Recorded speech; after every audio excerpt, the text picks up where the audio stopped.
টানা বৃষ্টিতে রাজধানীর অলিগলি থেকে প্রধান সড়ক সবখানেই জমে থাকা পানিতে চরম দুর্ভোগে পড়েছেন পথচারী ও বাসিন্দারা।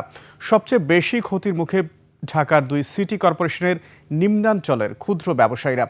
আরিফুল ইসলাম ও ইমন চৌধুরীকে সাথে নিয়ে বিস্তারিত জানাচ্ছেন সুবর্ণা মাহজাবিন। টানা বৃষ্টিতে জলাবদ্ধ ঢাকার অলিগলি। পুরান ঢাকায় জমে থাকা পানিতে নাকাল অফিসগামী মানুষ, শিক্ষার্থী ও সাধারণ পথচারী। অনেকের অভিযোগ, সামান্য বৃষ্টিতেই জলাবদ্ধতা এখানের নিত্যদিনের ঘটনা। অবস্থা বেশি ভালো না, যত জায়গা আছে বংশন টংশন সব তলায় গেছে। রাস্তা তো খারাপ, রাস্তা দিয়ে চলাফেরা করা যায়।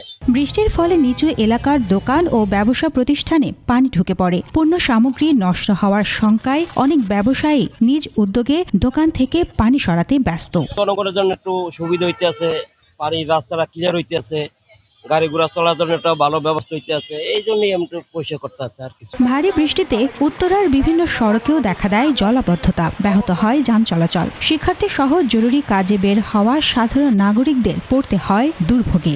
অনেক গাড়ি নষ্ট হয়ে যায়, পাশে গাড়ি নষ্ট হয়ে গেছে, এখানে মানুষজন হাঁটাচলা করতে পারতেছে না, খুব মানুষের জনভোগান্তি হইতেছে এখন। এটা একটু যদি এই সেক্টরের ভিতরে যারা সিটি কর্পোরেশন লোক আছে তার দেখা দরকার আছে। পানির অবস্থা একটুখানি বৃষ্টি হলে এই 4 নম্বর সেক্টর একদম পানির তলে থাকে।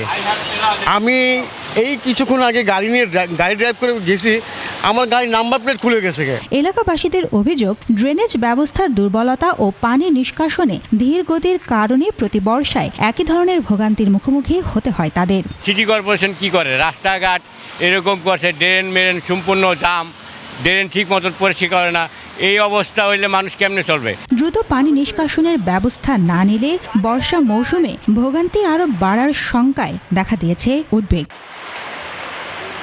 সুবর্ণা মাহজাবিন, একুশে টেলিভিশন।